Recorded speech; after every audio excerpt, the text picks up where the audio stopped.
Hello students, welcome back to my YouTube channel Jaideep Sir's Maths Mania. In today's lecture, I will discuss Marvel paper set solution paper number 7 section A. तो पहला question है true false. What we have given in first question, no real roots exist to a cubic polynomial p of x is equal to x cube minus x. तो आपको पता है कि cubic polynomial हो चाहे क्वाड्रेटिक पोलिनोमियल हो, अगर हमें रूट्स फाइंड करने हो तो हम क्या करते हैं कि x की वैल्यू फाइंड करते हैं बाय यूजिंग फैक्टराइजेशन और स्प्लिटिंग मेथड और डिस्क्रिमिनेंट मेथड. ठीक है, तो यहाँ पे भी हम क्या करेंगे, एक्स क्यूब माइनस एक्स दिया हुआ है, दोनों में से x कॉमन है तो x into x square minus 1 is equal to 0. Now what we can say, x is equal to 0 or x square minus 1 is equal to 0. And after simplification we will get x की value, तीन values मिल रही है, x is equal to 0, x is equal to 1 and x is equal to minus 1. That means हमें कितने zeros मिले, 1, 2 and 3 zeros. तो हमें यहाँ पे क्या बोला हुआ है, नो रियल रूट्स. तो आंसर क्या होगा, false. Then question number 2, no real roots exist to a quadratic equation if d less than 0. तो given statement is a true because we know that कि अगर d less than 0 है तो उसके कोई भी हमें रियल रूट्स मिलेंगे नहीं, क्योंकि हमने तीन कंडीशंस देखी है चैप्टर 4 में कि अगर d ग्रेटर देन 0 है तो रियल रूट एग्जिस्ट. ठीक है, d इज इक्वल टू 0 है तो roots are equal and d less than 0 है तो roots doesn't exist. Now question number 3, 1 by 2, 2 by 3, 5 by 6, 1 by 4 is an arithmetic progression. Again यहाँ पे देखो a2 minus a1 1 by 6, a3 minus a2 it is also 1 by 6, but a4 minus a3 मैंने किया तो यहाँ पे मुझे क्या मिला, minus 7 by 2. तो यहाँ पे डिफरेंस सेम नहीं है तो it is not an arithmetic progression, so given statement is false. Then question number 4, the value of sin theta increases on increase the value of theta. जैसे जैसे थीटा की value बढ़ती है वैसे वैसे साइन थीटा की भी वैल्यू इंक्रीज होती है. तो गिवन स्टेटमेंट क्या आएगा, ट्रू, बिकॉज हमें पता है कि थीटा जब जीरो होता है तो साइन थीटा की वैल्यू होती है 0 एंड जब थीटा पाई बाई 2 होता है तो साइन थीटा बन जाता है 1. तो 0 में से ये क्या बना, 1, तो यहाँ पे वैल्यू क्या हुई, increase. So given statement is true. Now question number 5, the decimal representation of 47 upon 2 raised to 3 into 5 square has 5 digits after the decimal place. तो गिवन स्टेटमेंट इज फॉल्स, क्योंकि हमें पता है कि यहाँ पे जो मैक्सिमम पावर होता है 2 एंड 5 का, उतने प्लेसेस मिलते हैं हमें डेसिमल प्लेसेस. ठीक है, तो यहाँ पे 2 रेज टू 3 5 स्क्वायर, अगर हमें दोनों को इक्वल करना है तो सिर्फ 5 से ऊपर नीचे मल्टीप्लाई करना पड़ेगा, तो ये हो जाएगा 5 रेज टू 3. तो यहाँ पे क्या आएगा, 5 की जगह पे 3. तो given statement is false. Then question number 6, the general difference of arithmetic progression 10 7 4 dot dot dot is 3. तो काफी बार स्टूडेंट क्या जल्दी जल्दी में ये 3 देख के 10 minus 7 3, 7 minus 4 3, ट्रू, बट ये नहीं है. हमारे पास इक्वेशन क्या है, a2 minus a1. ठीक है, काफी बार ये मिस्टेक्स होती है स्टूडेंट से, जल्दी जल्दी में हमें क्या है, हाँ ये 3 डिफरेंस आता है, बट 3 नहीं, क्या डिफरेंस आ रहा है, -3. तो गिवन स्टेटमेंट इज फॉल्स. तो कभी भी इतनी जल्दी मत करो स्टूडेंट, भले आपको आता हो फिर भी एक बार लिख के देख लो, चेक कर लो, कंफर्म कर लो. Then second question, fill in the blanks. Question number 7, the standard form of equation. तो यहाँ पे भी काफी बार स्टूडेंट से ये मिस्टेक होती है, 3x कर लिया, 2y कर लिया, नीचे 6, तो 3x minus 2y is equal to 3 और ये आंसर में लिख के आ जाता है जब भी फिलअप्स की बात होती है. बट स्टैंडर्ड फॉर्म क्या है हमारा लीनियर इक्वेशन का, ax plus by plus C is equal to 0. That means आपको ये जो सी में जो टर्म है उसको लेफ्ट हैंड साइड पे कंपलसरी लेना है, अदरवाइज आप ये लिख के आओगे तो इसके मार्क्स नहीं मिलेंगे. तो 30 को आपको क्या लेना है, लेफ्ट हैंड साइड पे, तो आंसर क्या होगा, 3x minus 2y minus 30 is equal to 0 is the right answer. Got it. Now the distance of p of A B from origin के कोऑर्डिनेट्स हम सबको पता है 0 0 होते हैं, और दोनों के बीच में अगर डिस्टेंस फॉर्मूला अप्लाई करें तो a माइनस 0 का whole square plus b minus 0 का whole square, that means square root के अंदर a square plus b square. Now question number 9, अच्छा क्वेश्चन है और इंपॉर्टेंट भी है तो ध्यान देना. cot 4 theta into cot 5 theta is equal to 1. जब भी हम ऐसा कुछ देखें ना तो हमारे माइंड में एक ही एक्सरसाइज आनी चाहिए, 8.3 कॉम्प्लीमेंट्री एंगल्स. ठीक है, तो सबसे पहले मैंने क्या किया, cot 5 थीटा को यहाँ पे लेके गया तो मल्टीप्लीकेशन में से ये जाएगा डिवीजन में, 1 upon cot five theta that is ten five theta. Now हमें पता है कि टेन थीटा को हम क्या लिख सकते हैं, कॉट 90 माइनस थीटा, क्योंकि ये 90 कॉट को अगेन 10 में कन्वर्ट कर देगा। ठीक है, तो cot 4 theta is equal to cot ten five theta को मैं क्या लिख सकता हूँ, cot 90 minus five theta. Now cot cot cancel out दोनों साइड से, तो 4 theta is equal to 90 minus five theta. Now five theta आएगा लेफ्ट हैंड साइड, तो 4 theta plus five theta that is 9 theta, तो theta is equal to 10। Answer क्या आएगा, theta is equal to 10। Now question number 10, there are blank tangents to a circle. Question paper 6 में भी हमने एक ऐसा question देखा था, तो उस टाइम पे भी मैंने आपको बोला था कि सर्कल को इनफाइनाइट टेंजेंट्स होते हैं। Now question number 11, in triangle X Y Z Y is equal to 90 degree, angle Y दिया है हमें 90 डिग्री, और यहाँ पे भी प्रिंटिंग मिस्टेक है, आएगा X Z is equal to 61, Y Z is equal to 11, then X Y is equal to blank. ठीक है, तो यहाँ पे एक्स जेड अगर 61 लेते हैं, वाई जेड अगर 11 लेते हैं, तो हमें पता है कि जब भी राइट एंगल दिया हो तो एक ही थियरम है हमारे पास, पाइथागोरस थ्योरम। और पाइथागोरस थ्योरम अप्लाई किया मैंने, हाइपो का स्क्वायर एक्स जेड का square is equal to X Y का स्क्वायर प्लस वाई जेड का square, and after simplification we will get xy square is equal to 3600, and we know that 3600 का square root है 60, so answer is xy is equal to 60. Then question number 12, the tangents draw from point P of the concentric circles। यहाँ पे concentric की कोई जरूरत ही नहीं है, ठीक है, ये by mistake I think word आ चुका है, बट हमें वहां पे फोकस नहीं करना है। The tangent draw from point P of the concentric circle O is PQ. If triangle OPQ is an isosceles triangle, then OQP, हमें कौन सा एंगल फाइंड करना है, OQP। तो यहाँ पे हमें थोड़ी नाइन्थ के कॉन्सेप्ट भी पता होने चाहिए कि जब भी आइसोस्केल्स ट्रायंगल होता है, दैट मीन्स आइसोस्केल्स ट्रायंगल में टू साइड्स इक्वल्स होती है। और हमने नाइन्थ में चैप्टर 7 ट्रायंगल में एक थियरम देखा था, if two sides are equal then their opposite angles are also equal. तो अगर यहाँ पे ओ पी क्यू की बात करें, तो यहाँ पे कभी हाइपो और ये साइड इक्वल नहीं हो सकती है, तो ओपी इज इक्वल टू क्या होगा, P Q. And if OP is equal to P Q, that means OP का जो ऑपोजिट एंगल है O Q P, and P Q का जो ऑपोजिट एंगल है पी ओ क्यू, वो दोनों क्या होंगे, equal. O Q P is equal to P O Q, क्योंकि ये ऑलरेडी हम नाइन्थ में पढ़ चुके हैं। ठीक है, तो ये दोनों एंगल क्या होंगे, Q इज इक्वल टू ओ।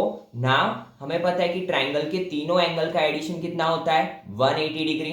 तो angle O plus P plus Q is equal to 180, और अभी हमने प्रूव किया कि O इज इक्वल टू क्या है, Q, और हमें फाइंड भी क्या करना है, Q। तो O को मैं निकाल के O की जगह पे क्या रख दूंगा, Q। तो measurement of Q plus measurement of Q is equal to 180 minus 90 that is 90, और ये 2 जाएगा डिवीजन में, तो measure of O Q P is equal to 45 degree. Now objectives, which of the following is true if graph of given pair of linear equation a1x plus b1y plus c1 is equal to 0 and a2x plus b2y plus c2 is equal to 0 is parallel line। तो ये table आपकी text book में भी दिया है और बहुत ही important table है, इसमें से एक ऑब्जेक्टिव्स आता ही आता है, तो अच्छे से इसे प्रिपेयर कर लेना स्टूडेंट। जब भी पैरेलल लाइंस होती है तो हमें पता है कि x एंड y के कोएफिशिएंट सेम होते हैं, कांस्टेंट टर्म इक्वल नहीं होता। तो क्या आएगा answer, a1 upon a2 is equal to b1 upon b2 is not equal to c1 upon c2। Then question number 14, blank into median is equal to mode plus blank into mean. तो हमें पता है कि तीनों को relate करता है, एक फॉर्मूला है हमारे पास चैप्टर 14 में, z is equal to 3m minus 2x bar. ये फॉर्मूला पे भी काफी बार 1 और 2 मार्क्स में क्वेश्चन पूछे जाते हैं स्टेटिस्टिक में से, तो इसे अच्छे से याद रख लेना स्टूडेंट। तो हमें पता है कि मीडियन के आगे क्या आना चाहिए 3, और मीन के आगे क्या आना चाहिए 2।